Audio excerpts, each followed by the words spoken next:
नमस्कार, मैं आजाद शक्ति।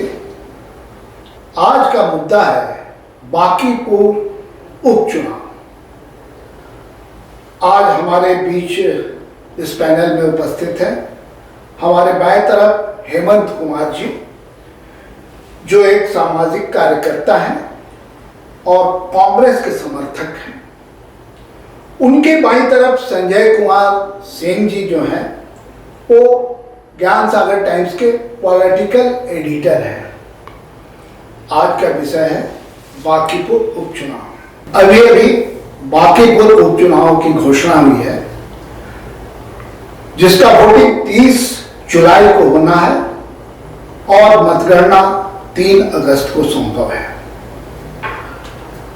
आज हम अपने पैनल के दोनों विद्वान लोगों से बांकीपुर चुनाव पर चर्चा कर रहे हैं। हेमंत जी, ये जो बांकीपुर उपचुनाव है, इसके पहले यहां करीब 40 वर्षों से भाजपा यहां अपने विधायक को दिया है चुन करके। अभी निवर्तमान भाजपा विधायक नितिन नवीन जी थे, उसके पहले नवीन किशोर प्रसाद सिन्हा थे, उनके पिताजी हैं नितिन नवीन के। अभी ये जो निर्णय लिया गया चुनाव के, इसमें 10 तारीख को भाजपा ने अपना उम्मीदवार अभिषेक कुमार को नामांकन के लिए टिकट दिया, लेकिन नामांकन हुआ और उसके तुरंत बाद 1-2 दिन के अंदर ही नीरज कुमार सिन्हा को यहां से टिकट दिया गया और नामांकन के अंतिम दिन 13 जुलाई को उन्होंने अपना चुनाव के लिए अपना नामांकन किया। मैं इस घटना के बारे में हेमंत जी से पूछना चाहूंगा, इसको आप किस नजर से देख रहे हैं? जैसा मुझे जानकारी है कि बांकीपुर विधानसभा 2010 में बना था और तब से माननीय नितिन नवीन जी, जो कि पहली बार उनको अनुकंपा के आधार पर मिला था उनके पिताश्री के देहांत के बाद, उनमें ऐसी कोई काबिलियत नहीं थी, लेकिन भाजपा ने उनको आज राष्ट्रीय अध्यक्ष बना दिया। तो स्वाभाविक है जब वो सीट खाली हुआ, उन्होंने भाजपा ने एक अपना कैंडिडेट दिया। उपचुनाव होना तो लाजमी था। कैंडिडेट चूंकि बहुत स्ट्रांग था और भाजपा का जो घमंड है, जिस तरह वो बात करते थे कि हम कुत्ता बिल्ली को भी खड़ा कर देंगे, वो जीत जाएगा, और उसी का नतीजा आप देख रहे हैं कि अभिषेक कुमार के नॉमिनेशन के बाद मुझे लगता है कि चुनाव के इतिहास में पहला होगा। टिकट मिलने के बाद बहुत वापस लिया गया, लेकिन नॉमिनेशन करने के बाद वापस कराया गया। और एक नीरज सिन्हा जैसे बड़ा चर्चा है उनका कि मंद बुद्धि है या जो भी है, लोग देख रहा है, पकड़े हुआ विधायक है, उसको उनको कंधा के बीच में इस तरह पकड़े हुए हैं प्रदेश अध्यक्ष, जैसे लगता है चोर है, भाग जाएगा, और निकल के भाग भी जा रहे हैं। ऐसा वीडियो आप लोग ने देखा होगा। ये उपचुनाव रोचक हो गया है। एक प्रशांत किशोर नामक, जो कि एक तरह से कहिए कि चर्चित नाम है, लेकिन वो भी एक फ्रॉड ही है। कई दावे उन्होंने किया था कि हम कभी विधानसभा चुनाव नहीं लड़ेंगे, नीतीश कुमार को 25 सीट आ जाए तो उसके बाद हम संन्यास ले लेंगे। बहुत सी ऐसी बातें हैं उनका, जो कहते कुछ है करते कुछ है। वैसे लोग के आने से और 2-3 यहाँ पे अभी घटना घटी है। जैसे एक तेज प्रताप जी के पार्टी के कैंडिडेट थे, उनका नॉमिनेशन रद्द कराया गया। जो भी रहा रीजन, एक किन्नर समाज से खड़ी हुई थी, उनका नॉमिनेशन रद्द कराया गया। तो घटनाक्रम इस तरह से घट रहा है जैसे भाजपा को पता है कि इस बार बांकीपुर विधानसभा जीतना उनके लिए टफ है। क्यों टफ है? क्योंकि 2025 और 2026 के बीच में एक बड़ी खाई आ गई है, और वो खाई आई है चंदा चोरी से, डीजल और पेट्रोल में इथेनॉल के मिलावट से। बहुत से ऐसे कांड हो गए हैं, बीच में रोड पुल पुलिया इतना गिर गया है कि भाजपा के लोगों को लोग पहचान गया है। इसलिए मुझे लगता है भाजपा बी टीम के रूप में प्रशांत किशोर को आगे लाई है और इसको रोचक बनाने की कोशिश की है। संजय जी, ये जो अभी रिसेंटली घटना घटी है उस पे हेमंत जी ने अपना विचार व्यक्त किया, इस पे आपका क्या विचार है, जनता के सामने रखिए। पटना साहिब लोकसभा का यह विधानसभा है बांकीपुर। पहले पटना लोकसभा क्षेत्र हुआ करता था। 2010 के परिसीमन के बाद पटना में 3 विधानसभा था, लेकिन ये पश्चिमी से कट करके और ये मध्य पटना से कट करके बांकीपुर विधानसभा बना। और इस बार जो है से नितिन नवीन जी यहाँ के विधायक थे और उनको राष्ट्रीय अध्यक्ष भाजपा ने बनाया। इसी के चलते राज्यसभा वो चले गए और खाली होने के बाद यह उपचुनाव आया है। तो इधर 3 दशक से ज़्यादा से देख रहे हैं कि पटना का ये चारों विधानसभा लगातार भाजपा का माने चुनावी शंखनाद यहाँ से रहा, हमेशा जीतते रहे। विपक्ष का यहाँ कोई जो है से कभी प्रतिनिधि न पटना साहिब में देखते हैं, न कुंडार में जीत पाए, न बांकीपुर में जीत पाए, न पश्चिमी पटना में। लगातार देख रहे हैं कि ये चारों विधानसभा। तो इस बार का जो चुनाव है उसमें भाजपा का जो नितिन नवीन जी का पूरा प्रतिष्ठा जो है इसमें फंसा हुआ है। इस बार के चुनाव में इनका जीत जो है से भाजपा को निश्चित रूप से सुनिश्चित करना होगा। और बीच में देख रहे हैं कि महागठबंधन के जो प्रत्याशी है वो रेखा गुप्ता है, जो पिछले चुनाव भी लड़ी थी। इस बार भी जो है से आरजेडी जो है से उन्हीं को उम्मीदवार बनाया है। और नए पार्टी जो बिहार में बना जन स्वराज, उसके जो सूत्रधार जो है प्रशांत किशोर, वो अभी पहली बार जो है से एक तरह से चुनाव लड़ रहे हैं।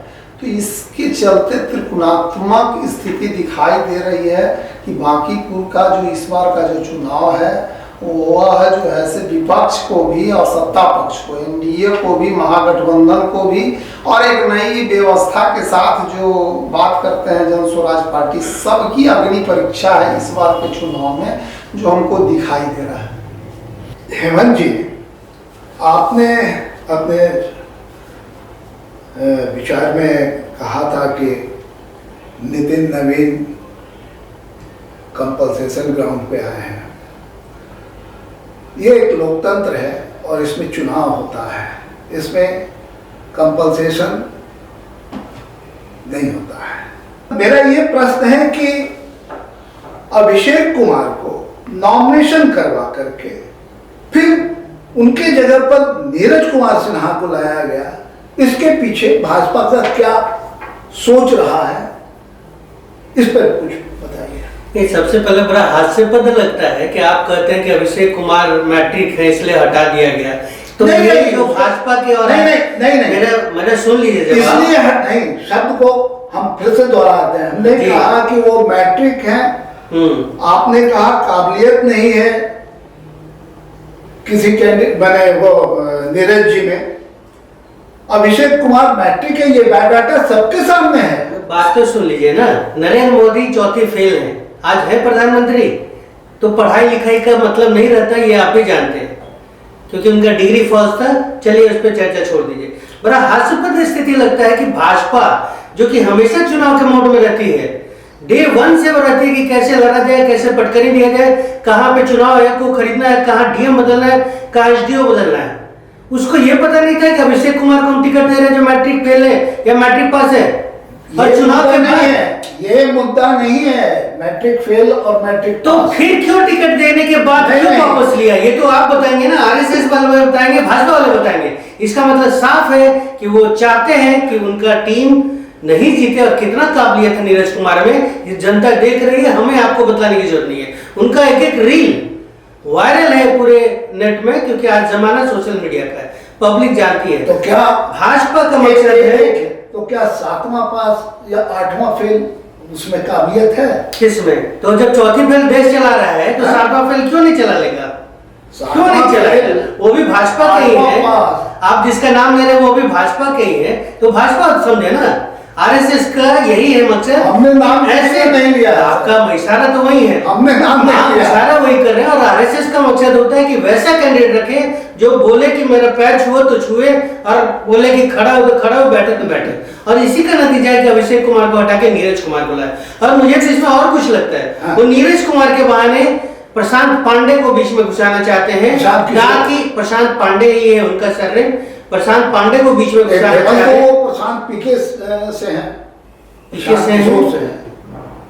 प्रशांत किशोर पांडे ही है वो, उनको बीच में ला रहे हैं लोग, ताकि उसका अलग जो एजेंडा है उसको लाया जाए। इसलिए ऐसा कैंडिडेट देके उनका सीट मजबूत करने का कोशिश किया है। नहीं तो पीके को कितना सीट मिला और कितना वोट मिला था ये जग जाहिर है, और कितने लोग उनके। बिहार चूंकि कहने पे ये दुर्भाग्य होता है कि जातीय समीकरण पे ज्यादा यहाँ पे जोर रहता है, और वो जाति देख के यहाँ पे टिकट भी मिलता है। तो ये उसी समीकरण के अंतर्गत, वैसे आप बात करेंगे कि 15 साल 20 साल से भाजपा की सरकार है, अरे एक बारिश होने दीजिए नाव चलने लगता है। यही बांकीपुर विधानसभा का बात कर रहा हूँ। क्या आप बात करते हैं विकास की? लूट खसोट मचा के रखा हुआ है आपने, एक पार्किंग का जगह नहीं है, एक प्लानिंग नहीं है। केवल किसी तरह सत्ता में बने रहे और हम सत्ता पर काबिज हो जाए, इसके अलावा भाजपा को कोई लेना देना नहीं है। ना तो कैंडिडेट से मतलब है, ना विधायक से, ना सांसद से। रविशंकर प्रसाद कभी नजर आते हैं क्षेत्र में? क्यों मिलता है उनको टिकट? बस केवल खुश करो, अपने आंखों को खुश करो, यहाँ से जीतते रहो, लूटते रहो, पहुंचाते रहो। ये भाजपा की नीति है, और इसी का नतीजा जनता झेल रही है। त्राहिमाम है यहाँ की बिहार की जनता, और खासकर बांकीपुर की जनता। ऐसा नहीं है, बांकीपुर की क्षेत्र को भाजपा का गढ़ कहा जाता है। नहीं, मैं इसमें आपको सुझाव देता हूँ। इससे पहले यहाँ कम्युनिस्ट का गढ़ करते थे लोग, कांग्रेस का भी राज रहा है। सीपी ठाकुर आपको याद होगा, माननीय सीपी ठाकुर जी, वो कांग्रेस से जीते आए थे, बाद में उन्होंने चेंज किया तो भाजपा से भी जीते। तो ये सब चीजें पुरानी सब कांग्रेस ही है। रामदेव महतो जीतते थे, जीतते थे, कम्युनिस्ट के थे। 40 वर्षों से लगातार दीघा विधानसभा 2010 में जदयू का सीट था, भाजपा नहीं था। संजय जी, इस पर आपका क्या कहना है? देखिए, पहले कांग्रेस सांसद हुआ करते थे, बाद में शैलेंद्रनाथ श्रीवास्तव से लेकर के शत्रुघ्न सिन्हा होते हुए रविशंकर प्रसाद भाजपा के सांसद बने। पटना का भी हम चर्चा किए कि पूर्वी पटना, पश्चिमी पटना और मध्य पटना तीनों विधानसभा में भारतीय जनता पार्टी लगातार जो है से उनका विधायक बदल नहीं रहा था। सुशील मोदी के भागलपुर लोकसभा जाने के बाद जो है यह सीट मध्य पटना वाला खाली हुआ था। अरुण सिन्हा तो 25 साल से वो 5 टर्म रहे, 5 टर्म से देख रहे हैं कि बांकीपुर सीट पर जो है नितिन नवीन जी बने हुए थे। 5-6 टर्म से उधर देख रहे हैं कि नंदकिशोर यादव जी जब वहाँ गवर्नर बना के भेजे गए, तो भाजपा को इस बार देखे हैं कि पहली बार वो अपने कार्यकर्ता को जो है टिकट दिया है। उसी में जो है सिटी में जो रत्नेश कुशवाहा को दिए थे, जो पटना साहिब से विधायक बन के आए हैं। कुम्हरार में देखे कि संजय कुमार गुप्ता जो है, वही प्रयोग बांकीपुर में इस बार जो है से एक मंडल अध्यक्ष नीरज कुमार सिन्हा को टिकट दिया गया है। तो भाजपा जो जनताओं में जो लगता था कि बराबर जो है से यह सब सीट पर जो है से सब दिन के लिए यही परिवार की दावेदारी है, इसी को खत्म करते हुए जो है इस बार नया प्रयोग जो है से लगातार तीनों सीट पर जो है से भाजपा कार्यकर्ताओं को ही लड़ाया है इस बार। ये जो भाजपा के नितिन नवीन को राष्ट्रीय अध्यक्ष बना करके बांकीपुर को उपचुनाव में ढकेला गया, इस पे आपका क्या विचार है? ये तो स्वाभाविक है ना, अगर कोई सीट छोड़ेगा तो वहां खाली तो रहेगा नहीं। और उनका प्रमोशन हुआ है, आज वहां पहुंचे हैं, बधाई के पात्र हैं, बिहार के हैं, उनको बधाई देते हैं। लेकिन जो कहा जा रहा है, जिस तरह का बातें कही जा रही है कि कार्यकर्ताओं को, भाजपा के कितने कार्यकर्ता हैं और कितने काबिल हैं, जिनको टिकट मिला है ये जग जाहिर है। अब एक ही बार बार बोल के फायदा नहीं, जनता को समझ आ गया है अब कि क्या खेल चल रहा है यहाँ पे। क्यों उसने अभिषेक को टिकट देके नॉमिनेशन के बाद क्यों चेंज कराया, ऐसी क्या मजबूरी थी, तो ये जनता कुछ दिन में जान जाएगी। और आप जो विकास और ये बात जो होता है ना, जिस तरह की बातें करते हैं नीरज सिन्हा, वो भी लोग देख चुका है। अब जो है प्रशांत पांडे के आने से ये समीकरण बिगाड़ने की कोशिश जो हुआ है उसका नुकसान भाजपा को ही होगा। आरजेडी और कांग्रेस समर्थित उम्मीदवार आराम से वहां जीत रही है। नहीं, आपने ये बात कहा, इसका माने भाजपा के नितिन नवीन, मेरा ये प्रश्न था कि भाजपा के नितिन नवीन को यहाँ ठीक है प्रमोशन मिला, वो बधाई के पात्र हैं, और उसके जगह पर पहले अभिषेक कुमार को नॉमिनेशन लाया गया। कुछ अंदरूनी टेक्निकल प्रॉब्लम हुआ होगा जो नॉमिनेशन करके फिर नीरज कुमार सिन्हा को लाया गया, जो एक जमीन से जुड़ा हुआ कार्यकर्ता है। इसका असर चुनाव पर क्या पड़ेगा संजय जी? देखिए, वो जो अभिषेक बंटी को जो टिकट कटा, उस समय अभिषेक बंटी भाजपा युवा मोर्चा के प्रदेश में उपाध्यक्ष पहुंचे हैं मंडल से। तो भी कार्यकर्ता थे, नितिन नवीन जी के करीबी थे, साफ सुथरा छवि था। लेकिन उनके जो फादर को जो 2022 में जो कन्विक्टेड किया गया चारा घोटाला में, तो लगा कि भाजपा को लगा कि यह जो मुद्दा जो है विपक्ष कस के भजा न दे, इसी से बचने के लिए यह स्थिति उनको झेलना पड़ा, और तुरंत जो है से अपना नॉमिनेशन वापस करा के और जो है कैंडिडेट नीरज सिन्हा को दिया गया।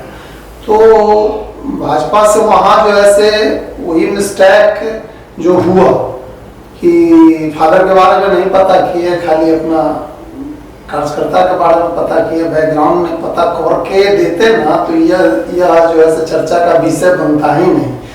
तो है कि अभी इस बार हम बताएं ना कि इस बार भाजपा को जो यह भेद खीला जो है, और खास करके नितिन नवीन जी को और राष्ट्रीय अध्यक्ष बनना, तो यह सीट जो है से पक्ष को और विपक्ष के लिए लिटमस टेस्ट है।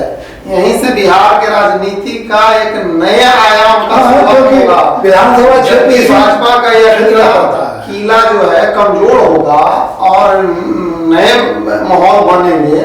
लेकिन जहां इस ढंग से जो विपक्ष है यहाँ ना, हमको नहीं लगता है कि महागठबंधन जो है से अपनी विपक्ष की भूमिका में दिखाई दे रहा है।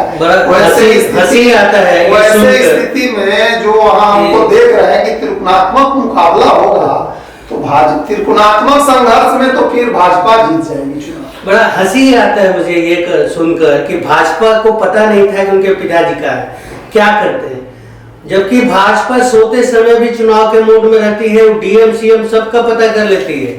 उसको पता नहीं था कि अभिषेक सिन्हा के पिताजी क्या है। और सबसे ज्यादा हंसी और आता है कि उनके पिताजी का नाम आया था तो भाजपा हटा दिया। अरे भाजपा जैसा तो वॉशिंग मशीन पार्टी तो कोई है ही नहीं। कितना नाम गिना है? अजीत पवार, मोदी जी बहुत चिल्लाते थे 70,000 करोड़ का अपराधी है, दूसरे दिन भाजपा में आ गया। ये अभी जो बंगाल के मुख्यमंत्री बने हैं, नौटंकी करते थे मोदी जी ऐसे कि पैसा छिपा रहा है, उसको मुख्यमंत्री बना दिए। हेमंत बिस्वा कहते थे सबसे भ्रष्ट आदमी है।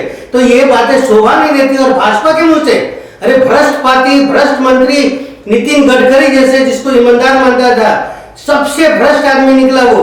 आज के डेट में कोई पूछने वाला नहीं। राम मंदिर का चंदा चोरी हो रहा है, कोई पूछने वाला नहीं। वो भाजपा कर रही है कि उसके पिताजी का नाम आ गया। हंसी होता है। और ये जनता इतना मूर्ख नहीं है, सब जान गई है। इसलिए इस बार और ये कहना कि इस सीट का, हाँ चूंकि सीट राष्ट्रीय अध्यक्ष का है तो थोड़ा भाजपा के लिए परेशानी का मुद्दा है, और इसीलिए वो ऐसा चेंज किया है कि कल को अगर हम हार जाए तो कुछ ना कुछ उनको बहाना बनाने के लिए मुद्दा मिलेगा रहेगा बस। संजय जी, भाजपा के लिए इसमें परेशानी का क्या मुद्दा हो सकता है? भाजपा के लिए परेशानी का यह अथी नहीं है। यहाँ है क्या कि भाजपा अपने पुराने सिस्टम के साथ यदि चुनाव मैदान में रह रही है तो उनको कोई दिक्कत नहीं है। यदि आप बार बार जो है से स्वरूप को चेंज करिएगा, बार बार अपनी विचारधारा को बदलिएगा, तो आप ही के लोग ना जो है पूरे पटना में माना जाता है भारतीय जनता पार्टी का गढ़। तो भाजपा के जब तक वोटर नहीं टूटेंगे तब तक भाजपा हारेगी नहीं। और भाजपा का वोटर यदि टूटता है, कार्यकर्ता टूटता है, तब ये भाजपा हारेगी। तो क्या भाजपा को हराना जो है से इतना आसान वहां नहीं है। क्या उन्हीं तक उसके वर्कर और उसके वोटर नहीं टूटेंगे, हमको नहीं विश्वास है कि वहां महागठबंधन। तो क्या आप उम्मीद कर रहे हैं कि भाजपा का वोटर टूटेगा, जबकि भाजपा एक कैडर बेस्ड पार्टी है? नहीं, अंतिम अंतिम में जो है ना वो अपना जो है से वो लोग संभाल लेगा। कैडर बेस्ड पार्टी थी। आज बिहार का मुखिया कौन है? बिहार के मंत्रिमंडल में आप गिनिएगा तो सब कांग्रेस पार्टी वाले हैं। अब उनका अपना आदमी बता दीजिए जो कि प्योर कांग्रेसी हो, सॉरी प्योर आरएसएस का आदमी हो। वो तो गाली दे रहे हैं आपके अश्विनी चौबे जैसे लोग कि बाहर वाले को लाके यहाँ अध्यक्ष बना दे रहा है, मुख्यमंत्री बना दे रहा है। बंगाल का मुख्यमंत्री कौन है? आप चले गए महाराष्ट्र में, आज चेंज किए। तो भाजपा अब भूल जाइए कि उसका कैडर बेस्ड था। वो तो सत्ता चाहिए, किसी तरह लूटने को उनको बहाना चाहिए। और उनके जो दो बैठे हुए हैं अडानी अंबानी, उनको खुश करने के लिए वो किसी को भी बोलते हैं ना, कुत्ता बिल्ली, किसी को भी हम खड़ा करने के जीत जाएंगे। तो ये उनका घमंड बोल रहे हैं और ये घमंड इस पर घमंड की बात नहीं हो रही है। यहाँ पर कैडर बेस्ड पार्टी है, उसके पास जितना कैडर है, एक कैडर बेस्ड पार्टी और थी, वो है सीपीआई सीपीएम। आज क्या उनकी स्थिति है? पैसा नहीं है उनके पास। भाजपा के पास पैसा है, लूट का पैसा वो दान दे रही है, फेंक रही है। और उसका नतीजा है 4 किलोमीटर वाले जगह में अगर इतना ही कॉन्फिडेंट भाजपा है तो 40 मंत्री का नाम आया है जो कि प्रचार में रहेंगे 4 किलोमीटर वाले बाकीपुर विधानसभा में। तो क्यों ऐसा है?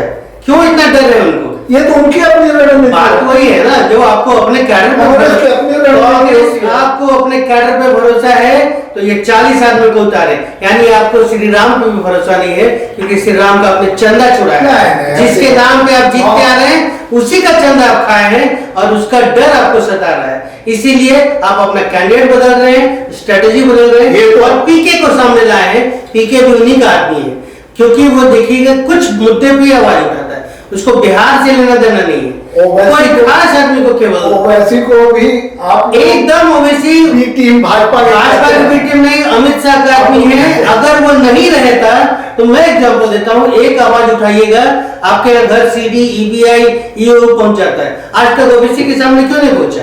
तो ये दिखता है और जनता जान गई है। और ओवैसी भी वैसा मुद्दा नहीं छेड़ता है, वही छेड़ता है जिससे कि आप उसमें उलझे रहें और भाजपा अपना काम धीरे से करके निकल जाए। अच्छा छोड़िए, अब आते हैं बांकीपुर में जो ये भाजपा का ये जो गढ़ रहा है उसमें डेवलपमेंट जो हुआ है आप उसको किस रूप में देखते हैं? मैं बता रहा हूँ ना, 2 दिन अब बारिश होने दीजिए, चलिए मेरे साथ देख लीजिए कितना डेवलपमेंट हुआ है। आप केवल पैसा बढ़ा रहे हैं, होल्डिंग टैक्स बढ़ा रहे हैं, खास अपने ठेकेदारों को खुश करने में लगे हुए। चंद आई सब सर जो कि पकड़े जा रहे हैं, भाग जा रहे हैं। आपके संजीव हंस जैसे लोग मीटर चोरी में सब में पकड़ा गया। क्या फर्क पड़ता है यहाँ? यहाँ आपके जज जो कि कॉलेजियम सिस्टम से पहुंचते हैं वो तो कहते हैं कि छाती छूना, लड़की का पजामा खोलना, ये सब रेप की कैटेगरी में नहीं आता है। तो ऐसे ऐसे जज भर के रखे जिनके हम 15-15 करोड़ रुपया जल जाता है, उनपे कोई एक्शन नहीं होता है। तो वैसे देश में आप क्या उम्मीद करते हैं? आपको एक जानकारी जरूरी होगी, भगवान बुद्ध ने कहा था कि पाटलिपुत्रा को हमेशा आग और पानी से खतरा रहेगा। मैं यहीं पे आपको क्रॉस करता हूँ, वो भगवान बुद्ध नहीं थे, वो एक महापुरुष थे, वैज्ञानिक थे, आप उनको भगवान बना दिए। वो इंसान थे। और ये जो है ना वो कभी नहीं कहे कि आग और पानी से खतरा है। ये आप कहीं दिखा दीजिए तो मैं मान जाऊंगा, क्योंकि वो हमेशा कहते थे अगर कोई खतरा आता है, अकाल आता है तो उसका तैयारी करो, यही नहीं कि यज्ञ करो और ब्राह्मण को दान करो ताकि भगवान के पास पहुंचे। वो हमेशा इसके खिलाफ रहे और लोग उन्हीं को मूर्ति बना के उनको भगवान बना दिया। उन्हीं महापुरुष की बात कह रहे हैं। ये इतिहास में है कि पाटलिपुत्रा को आग और बाढ़, उसके पीछे कारण है, साइंटिफिक कारण है। वो कारण है कि गंगा के डीप में बसा हुआ है पाटलिपुत्र, जो बारिश के समय में पुराना शहर जैसी है, अभी तो महाराष्ट्र भी डूब जा रहा है, किनारे रहेगा। प्लानिंग नहीं है आपका प्रॉपर, मान के चलिए बांकीपुर जैसे विधानसभा का विकास का बात कर रहे हैं ना, 20 साल से आपकी सरकार थी, नली गली का योजना इतना आप करें कि हम पूरा भर दिए। जब घोटाला का जांच होता है तो सचिवालय में आग लग जाता है और माननीय नीतीश कुमार जाते हैं देखने कि फाइल जला के बच गया। तो ये आजकल फिर आप चोरी पकड़ते हैं तो कहते हैं उसका देखो, ये गलत है। और खासकर पत्रकार आज पूरा मीडिया बच चुका है। आप सवाल कीजिए मोदी से, वो बोलेंगे कि राहुल गांधी से पूछे। राहुल गांधी से क्यों पूछेंगे? राहुल गांधी के प्रधानमंत्री है, देश का पैसा कौन लूट रहा है? लुटेरा बैठा पड़ा है, नितिन गडकरी से पूछे। पूरा रोड का पैसा खा गया, कहता है स्पेस टेक्नोलॉजी से करेंगे, इथेनॉल मिला रहे हैं। किसका पैसे से बचा रहे हैं? अपने बेटे को बना रहे हैं। तो आप मत जाइए, आप बिहार की बात करिए। केजरीवाल बिहार का नहीं है, नीतीश कुमार चोर थे, ऋषु सिन्हा को बचा कर रखा, संजीव हंस को बचा कर रखा। आपको सृजन घोटाला होता है 9,000 करोड़ का, तो कोई नहीं बोलता नीतीश कुमार चोर है, लेकिन लालू यादव 900 करोड़ के चोर हो गए। आप गलत कर रहे हो, यही बात है। ये पत्रकारिता का आप लोग सर्वनाश कर लिए पूरे पे। सर आप केजरीवाल पे क्यों जा रहे हैं? आप आइए नीतीश कुमार पे, हम क्यों जाए केजरीवाल को पकड़ रहे हैं? जो यहाँ बैठा है, चलिए देखिए उसका कोई नहीं बोलता है, उनके जैसे लोग और कुछ पत्रकार बोलते हैं जो पैसा लिए हुए। मैं गिनाऊं आपको, गिना दूं अभी आपको 50 दिखा दूंगा उनको कि क्या है। आज तो राज्यसभा क्यों गए? उनका बेटा नीट छात्रा के हत्या और रेप के मामले में नहीं फंसता तो मुख्यमंत्री पद नहीं छोड़ते, मरणोपरांत ही छोड़ते। तो ये सब है, जग जाहिर हो गया है, छोड़ना पड़ा उनको मुख्यमंत्री पद अपने मन बुद्धि बेटा को सेटल करने के लिए। अब जब बात करेंगे बिहार का, आप ले जाएगा महाराष्ट्र, ले जाएगा दिल्ली, अरे यहाँ तो बोलिए ना, क्यों आग लगाया उन्होंने? आज के डेट में आग लगता है। खुद कहा कि अडानी और अंबानी और अमित शाह के वो नजदीकी है, मोदी जी के। तो आप जब गए तो आपसे अडानी अंबानी बिहार में घुस गया, वहां नहीं गए। बिहार में उन्होंने 1 रुपया प्रति एकड़ के रूप में उसको जमीन दिया। ये भाजपा सरकार आने के बाद हुआ और यही दिखाता है कि भाजपा सरकार केवल चंद पूंजीपतियों के लिए है, उसके अलावा किसी का नहीं है। उनको न विकास से लेने देना है, केवल सत्ता में बने रहे, जनता का खजाना लूटे। संजय जी, अभी हेमंत जी ने कहा कि बिहार में 1 रुपए पर अडानी को जमीन दी गई लीज पे। आप बता सकते हैं कि कांग्रेस के रिजन में 65 साल के रिजन में किस किस को कांग्रेस ने 1 रुपए में जमीन लीज पर दी और क्यों नहीं? देखिए, ये जो भी पार्टी आप देख रहे हैं, कांग्रेस सबसे, तो कांग्रेस जो 60 साल राज की, या अभी लगातार भाजपा का राज चल रहा है, ये सब लोग जो है ना, सब पार्टी जो है ये चंदे पर चलता है। तो जब चंदा लीजिएगा तो मदद तो करना होगा। तो देश में जब राजतंत्र था, कुलीन तंत्र आया, जनता त्रस्त हो गया, तो प्रजातंत्र आया, जनता मालिक और प्रतिनिधि जनता के सेवक थे। हुआ क्या? सेवक जो है मालिक बन बैठा और जो है से मालिक जो है से सेवक बन गया। तो ऐसी स्थिति में लोकतंत्र के लिए यह सुखद संदेश नहीं है। जो देश में जो पार्टी जो है पार्टी पक्षों में विपक्ष में आप भ्रष्टाचार किए, वो भ्रष्टाचार किए, इससे जनता को लाभ नहीं होता है। जनता का लाभ होता है डिलीवर से। लोकतंत्र की मजबूती है। अभी जैसे चुनाव, बांकीपुर चुनाव पर परिचर्चा चल रही है, तो बांकीपुर चुनाव में जनता को यह सोचना है कि हमको चुनाव करना है, प्रतिनिधि को चुनना है। आप पार्टी चुनने लगते हैं तो पार्टी चुनिएगा, और जब प्रतिनिधि आपका गड़बड़ होगी तो सरकार गड़बड़ बनेगी, और जब सरकार गड़बड़ बनेगी तो व्यवस्था गड़बड़ होगा। तो जब दोषी अंतिम में जब हम गड़बड़ थे, जनता गड़बड़ होगी तो प्रतिनिधि गड़बड़ होगा, अब प्रतिनिधि गड़बड़ होगा तो सरकार गड़बड़ बनेगी, या सरकार गड़बड़ बनेगी तो व्यवस्था गड़बड़ बनेगा। और ये जो दोषारोपण मरने से काम नहीं होता है। चुनाव के समय आप जो है स्वस्थ लोकतंत्र का यही पहचान होता है कि आप ऐसे कैंडिडेट को चुनाव जिताकर भेजिए जिससे वह जो ऐसे डेमोक्रेसी में आपकी प्रतिनिधित्व कर सके। अभी हो क्या रहा है कि प्रतिनिधि जो ऐसे लग रहा है कि वो जो पार्टी का रहा है अपना, अभी हेमंत जी चर्चा कर रहे हैं, मान लीजिए कांग्रेस से जुड़े हुए, तो कांग्रेस के पक्ष में रखेंगे, हम भाजपा सपोर्टर रहेंगे तो हम भाजपा का पक्ष रखेंगे। इसमें जनता सफर कर रही है पार्टी की अधीन में। हमारा कहना है कि चुनाव के समय हमेशा जो ऐसे जनता को सजग होना चाहिए, और एक जो प्रतिनिधि चुनाव में जिता के भेजिएगा तब सब पार्टी को भी समझ में आने लगेगा कि आप गड़बड़ कैंडिडेट भेजिएगा तो चुनाव नहीं जीत सकते हैं। यह जो ऐसे लोकतंत्र की मजबूती के लिए, लोकतंत्र की खूबसूरती बढ़ेगी, और इस बार जो ऐसे बांकीपुर का चुनाव में साबित होगा कि हमारा जनता कितना जो ऐसे लोकतंत्र में विश्वास करती है।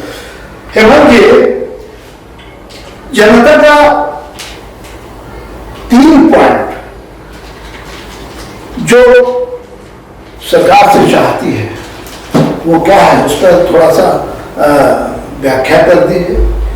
देखिए, मैं सबसे पहले संजय जी के बात से पूरी तरह सहमत हूं कि जनता जो चुनती है वो पार्टी को चुन रही है, और जो चुनकर जाते हैं पार्टी का वो कर्ज समझ के उसको पहले पार्टी का कर्ज चुकाने में जनता को भूल जाते हैं, और जिस तरह पार्टी चाहती है उस तरह वो काम करते हैं, तो जनता की समस्या का समाधान नहीं होता है। तो ये मेरा भी आग्रह रहेगा पार्टी लेवल से ऊपर उठकर कि जनता जो है वो अपना सही कैंडिडेट चुने, ताकि उनकी जो मूलभूत समस्या है, जिनका प्रतिनिधित्व वो करने जा रहे हैं, विधानसभा में बैठेंगे और उनकी समस्याओं को वहां तक बात रखेंगे। इसीलिए तो हमने पूछा है कि जनता का वो 3 कार्य, देखिए कौन सा प्रमुख कार्य है, विधायक का कार्य होता है जो समस्या है। तो समस्या सबसे बड़ा तो पटना का वही है, आपका जल जमाव, नली गली। अब कहेगा कि ऐसा भौगोलिक स्थिति, लेकिन 20 सालों में आपने किया क्या? अगर हम केवल पटना, पार्किंग कहीं नहीं है, आप कहीं भी लेके जाइए पुलिस खड़ा रहेगा, आपको पेनल्टी लगवा देगा, चालान काट देगा, लेकिन कोई ऐसा मार्केट बता दिए जहां उसका पर्सनल पार्किंग हो।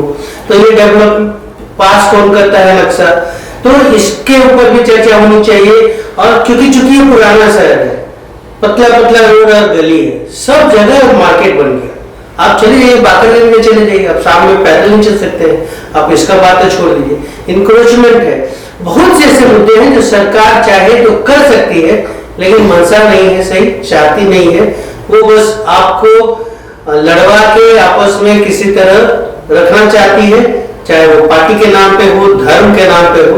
जनता उसी में पिस रही है, सरकार मस्त है। तीसरा पॉइंट, 2 पॉइंट तो आपने दिया, जल जमाव समस्या और लॉ एंड ऑर्डर का तो समस्या सब जगह है भाई। आपके दिन दहाड़े ऊपर पॉकेट में मोबाइल नहीं रख सकती, यही सुशासन की सो कॉल्ड सरकार है, जहां कान की बाली या मंगलसूत्र तक छिना जा रहा है। मर्डर तो आप कहिए तो आज 10 तो मर्डर बता दें कि बांकीपुर विधानसभा में हुआ होगा, पिछले 5 दिन में 10 मर्डर हुआ होगा, कोई एक्शन नहीं होता है। पुलिस क्या है, केवल आपको परेशान करने में लगी हुई है, दारू का बोतल पकड़ने में लगी हुई है, अपराधी को पकड़ने से उनका कोई मतलब नहीं है। संजय जी, इस पर आपका क्या वक्तव्य है? देखिए, कोई 3 जो जल जमाव का जो पटना का जो हाल है, हम तो बचपन से गांव में भी रहते थे, तो पटना आते रहे, गाँव जाते रहे, अभी तो पटना रह रहे हैं। नाली टूटता है तो ह्यूम पाइप बनता है, ह्यूम पाइप टूटता है तो ये बड़ा बड़ा चैम्बर बना और लगा कि पानी जो है इसका निकल जाएगा। अभी आ गया नमामि गंगे, और पानी जो है से पानी निकल ही नहीं पा रहा है। और लगातार ऐसा नहीं है कि डेवलपमेंट के मामला में तो इतना ज्यादा खर्च हुआ है, जो हम देख रहे हैं नमामि गंगे से लेके नली गली सारे योजना तो दिखाई दे रहा है, लेकिन समस्या जस की तस बनी रह रही है। यह जो पैसा जो आपका खर्च भी हो रहा है और जनता का लाभ भी नहीं हो रहा है, तो होता क्या है कि सारा ध्यान जो है कुर्ता पैजामा के पीछे लोगों को लगा दिया है, और यहाँ का जो ब्यूरोक्रेट्स है और जो इंजीनियरिंग सेक्शन है वो सरकार के भट्ठा बैठाने में दोनों मिलकर लगा हुआ है। और ये जनता का गाड़ी कमाई का जो टैक्स है, वो टैक्स का पैसा जा रहा है, जनता को जो सुविधा नहीं मिल रहा है, तो जनता को लगता है क्या तो नेता को प्रति करेगा। लेकिन इसमें जो देख रहे हैं कि एक ही रोड में लगातार देखते हैं, जब जाते हैं ये रोड में जो है खाना हो रहा है, यहाँ से पानी निकल रहा है, यहाँ से चैम्बर निकल रहा है, आप फिर देखते हैं कि पानी उस नाली से जो है गिरने नहीं करता। नमामि गंगे पर जाके देखिए पटना में सारा टोटल रोड तोड़ के जो है बना दिया गया, और अभी तक जो है पानी का जो है समस्या का समाधान नहीं हुआ। तो यह सब जो स्थिति है, सरकार पार्टी की लड़ाई में जनता सफर कर जा रही है। उसको लग रहा है कि जो है हमको खाली कुर्सी चाहिए। अरे आप आइए तो जो है जो जड़ है, जड़ को ठीक करिए। जड़ जब तक ठीक नहीं करिएगा, हम बार कहते हैं कि प्रतिनिधि गड़बड़ होगा तब सरकार गड़बड़ बनेगी, या सरकार गड़बड़ बनेगी तो व्यवस्था गड़बड़ होगा। तो दोषी का सबसे ज्यादा हम तो जनता को मानते हैं कि जनता जब मुख्यमंत्री चुन रहे, अब विधायक नहीं चुना जाता है, अब विधायक के लोग नहीं है, सांसद को वोट नहीं करते हैं। ये लोकतंत्र में एक नया जो है देख रहे हैं ट्रेंड चल रहा है, सीधे मुख्यमंत्री चुनना, प्रधानमंत्री चुनना, अब विधायक वोटिंग है। बाकीपुर में क्या है, विधायक का चुनाव है। अब विधायक के जगह पर जो है ना वो सरकार बना रहा है, तो फिर कहेगा कि समस्या जस का तस है। आपका मामला को भी जो है जिस तरह से हम लोग को उठा के रख देते हैं बात को, तो उस बात को रखने वाला हाउस में भी आपका प्रतिनिधि होगा ना एकदम। लेकिन वहां है क्या कि वो बेचारा पार्टी से है, वो टिकट बिहार मिलेगा ना मिलेगा, डर से वो जो है सरकार के पक्ष में रहेगा तो पक्ष में बोलेगा, जो विपक्ष है उसको भी जो है देख रहे हैं कि कोई भूमिका नहीं है। तो यहाँ तो देख रहे हैं कि लोकतंत्र अपने जगह से भसक गया है, और यह स्वस्थ लोकतंत्र के लिए जनता को कॉन्शसनेस लाने की जरूरत है और अपना सही चुनाव करने की जरूरत है। आपने मैं इसमें एक बात और जोड़ना चाहता हूँ, जैसे नली गली बना, बाद में तोड़ के पहले गली बना, फिर नली बना, फिर आया नमामि गंगे। नमामि गंगे का कितना करोड़ घोटाला पैसा कहा गया पता नहीं। अब एक नया आ गया पटना में, एसटीपी के लिए वो लोग खोद रहे, सीवरेज ट्रीटमेंट प्लांट के लिए फिर एक नाला बैठा रहे। तो जो लूट है उसका एग्जाम्पल सीधा सीधा है। आप कहते हैं कि भौगोलिक स्थिति खराब, अरे गंगा से पानी ले जाते हैं गया, 700 करोड़ रुपए खर्च हुआ। आज क्या स्थिति है, एक ही पानी बाढ़ का आता है, आपको कोलत से और बिहार से का बहुत से पानी आता है फल्गु नदी में, उसको आप स्टोर कर लेते। तो आपकी मंशा से नहीं, आपको मंशा है कि किसी तरह लूटे, और वो लूट खसोट का ही नतीजा है। विधायक नली गली का प्लानिंग नहीं करता है, प्लानिंग करते हैं जो सेंटर में बैठते हैं, केंद्र मतलब जो सरकार में बैठते हैं, सत्ता में होते हैं। तो प्लानिंग ही गड़बड़ होगा, विधायक को इम्प्लीमेंट करना है, उसमें कमीशन खाना है, वो क्या करेंगे।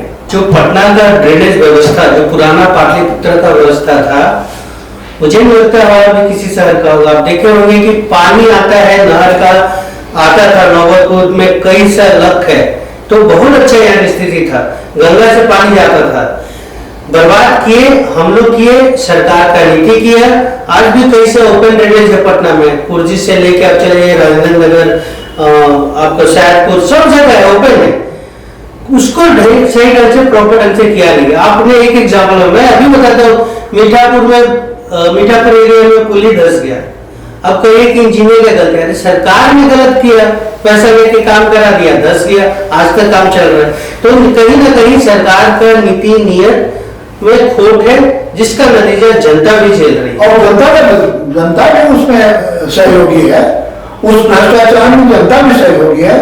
हम नारियल का पानी पिए और दाम को फेंक दिए, वो किसी तरह चला गया, वो इतना जल्दी गलने वाला नहीं है, वो जाके के चौक कर गया।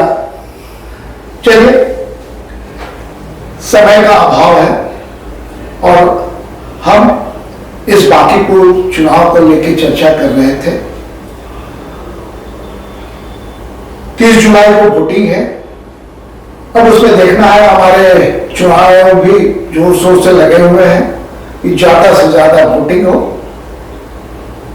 और 3 तारीख को इसकी काउंटिंग होगी। संभवतः 12-1 बजे तक या 3 से 4 बजे तक रिजल्ट आ जाए। देखना है, चुनाव आयोग भी बहुत जोर शोर से लगा हुआ है ज्यादा से ज्यादा वोटिंग करवाने के लिए। हेमंत जी, आप बता सकते हैं कि इतना बुद्धिजीवी वर्ग बांकीपुर में रहते हुए भी वोटिंग परसेंटेज कम क्यों है?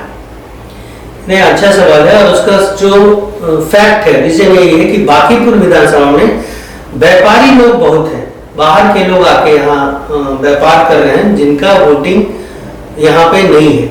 दूसरा रीजन है, आपने कहा बुद्धिजीवी वर्ग, यहाँ के लोग जो हैं, जो बच्चे हैं या परिवार है, यहाँ अपार्टमेंट उनका है, लेकिन सब लोग कहाँ रहते हैं? कोई बॉम्बे है, कोई दिल्ली है, कोई बाहर घूम रहा है, बेंगलोर में है, सब लोग जॉब कर रहे हैं। तो वैसे लोगों के कारण यहाँ के जो जेन्युइन वोटर है वो आ नहीं पाते हैं एक दिन के वोट देने के लिए, और उपचुनाव में शायद ही कोई आए। इसका रीजन यही है कि वोटिंग परसेंटेज यहाँ पे कम रहता है। संजय जी, ये जो इतने बुद्धिजीवी वर्ग के रहते बांकीपुर में जो वोट का परसेंटेज है वो कम है। हेमंत जी ने कहा कि यहाँ बुद्धिजीवी वर्ग के बच्चे बाहर रहते हैं, कोई पुणे रह रहा है, कोई बॉम्बे रह रहा है, हैदराबाद रह रहा है, बेंगलोर रह रहा है। ये भी एक कारण है, उचित कारण इन्होंने बताया। इस पर आपकी क्या राय है? वोटिंग परसेंटेज को कैसे बढ़ाए चुनाव आयोग? देखिए, पटना का जो है से जब भी चुनाव देखते हैं, सबसे कम परसेंटेज पटना के विधानसभा, चाहे कुम्हरार हो या सिटी हो या बांकीपुर हो, हर समय देखिएगा कि यहाँ का सबसे कम परसेंटेज रहता है। क्या कि यहाँ के जो थोड़ा मतदाता है उसमें उदासीनता ज्यादा रहता है। ग्रामीण इलाकाओं में बड़ा जोश, उमंग, उत्साह रहता है, जीत हार के प्रति वहाँ ज्यादा डिवोटिव होते हैं। यहाँ होता है क्या कि जैसे आपका बच्चा का वोटर लिस्ट में नाम है, पढ़ने बाहर गया है, तो आके मतदान नहीं करेगा। लेकिन गांव में देखते हैं कि गांव के बच्चा सब जो है सब मतदान के माध्यम से गांव पहुंचता है और वोटिंग भी करता है और गांव में। तो ये शहरी जो वोटर है उसमें जो गरीब वोटर है तो मतदान केंद्र पर जाएगा, लेकिन जो middle class, upper middle class है, वो जो दोनों वोटर को देखते हैं कि मतदान में यदि मतदान केंद्र पर ज्यादा धूप दिखाई दे दे तो हो सकता है कि एसी में घर ही में रह जाए। तो यह सब उदासीनता का लक्षण है। और हमको कहते हैं कि लोकतंत्र में जाना भी रहिए, और एक बार आपको मौका मिलता है आप जरूर मतदान करिए। आपकी मजबूती, जैसे एक बात है, अभी तक देखिएगा कि पटना में मैंडेट का प्रतिनिधि, हम बराबर बोलते रहते थे कि मैंडेट का प्रतिनिधि, जैसे चुनाव जीता अभी बांकीपुर विधानसभा में 40 उम्मीदवार नॉमिनेशन दिया, 15 उम्मीदवार का नॉमिनेशन कर, 25-26 उम्मीदवार अभी भी बचे हुए हैं। और 26 उम्मीदवार में देखिए कैसे जीत हार होता है, लोकतंत्र कमजोर कैसे होता है। हम कहते हैं कि टोटल वोट परसेंटेज का यदि 51% वोट आपके पक्ष में आता है, तब आप मैंडेट का प्रतिनिधि, नेता कमजोर कैसे होता है। चुनाव जैसे वोट डिवीजन हो गया 25 जगह और उसमें हम कम वोट लाके भी जीत गए, लेकिन मैंडेट का प्रतिनिधि नहीं हो पाए। मैंडेट के प्रतिनिधि होने के लिए टोटल वोट पोलिंग का 51 से ऊपर जाते हैं, तो आप बहुमत से जीते 50% से ऊपर जाना चाहिए। तो होता क्या है कि यहाँ हम लोग देखिएगा कि जो है त्रिकोणीय मुकाबला हुआ, कम वोट ला के भी जो है 1% आगे पीछे में कोई वो हार गया, वो जीत गया, तो यह सब स्थिति होती है। तो ये जनता जब तक मतदान केंद्र पर ज्यादा संख्या में पहुंचकर मतदान करेंगे तब यह स्थिति बदल जाएगी। ये तो प्रॉब्लम बराबर लगा रहा है यहाँ के बच्चे जो बाहर रह के पढ़ रहे हैं। क्या ये पोस्टल वोटर से ये प्रॉब्लम दूर हो सकता है? मुझे नहीं लगता है कि ऐसा कुछ हो पाएगा, क्योंकि पोस्टल जो बैलेट होता है वो उन्हीं लोगों को प्रोवाइड किया जाता है जो चुनाव ड्यूटी में है उस एरिया के, या फिर फौज में है, ऐसे कुछ लोगों को के लिए किया जाता है, और सबके लिए पॉसिबल भी नहीं है। तो ठीक है, उसी में चल रहा है, वो सब जगह की समस्या है। चुनाव आयोग को सुधार करना चाहिए, पोस्टल बैलेट के बारे में सोचना चाहिए। तो मुझे लगता है कि पूरा का पूरा वो पोस्टर ही कर दे, ईवीएम हटा दे, चोरी अगर बचाना है तो। अब समय का अभाव है। आप दर्शकों को मेरा ये एपिसोड कैसा लगा, इस पर आप लोग अपना विचार रखेंगे। सहज स्वीकार है आपके विचारों का। नमस्ते। रहे हैं ज्ञानसागर टाइम्स.com